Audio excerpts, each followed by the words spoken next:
আমরা যখন সরকার এসেছিলাম 2011 সালে, তখন 2,03,000 কোটি টাকা ঋণের বোঝা মাথায় নিয়ে এসেছিলাম। আর এখন কেন্দ্রীয় সরকার আমাদের পাওনা টাকাও দিচ্ছে না। আমাদের রাজ্যে যে পাওনা, আমাদের রাজ্য থেকে যে জিএসটি বাবদ যে টাকা আদায় করে নিয়ে যায় রেভিনিউ বাবদ, তার 40% পাওনা হচ্ছে রাজ্য সরকারের। রাজ্য সরকারের অধিকার 40, আমাদের টাকাই আমাদেরকে দেবে তারা, সেই টাকাও পাচ্ছি না আমরা। 1,15,000 কোটি টাকা আমাদের বাকি আছে এখনো। পিপিপিতে টেন্টেটিভ মানে ভলিউম অফ ইনভেস্টমেন্ট কত এক্সপেক্ট করছেন?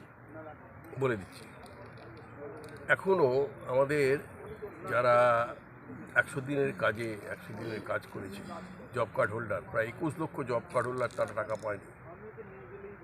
আবাস যোজনার টাকা আটকে আছে। এরপরেও আমাদের উন্নয়ন হচ্ছে, মানুষ টাকা পাচ্ছেন। এই যে বাজেট হয়েছে গত পরশু দিনে,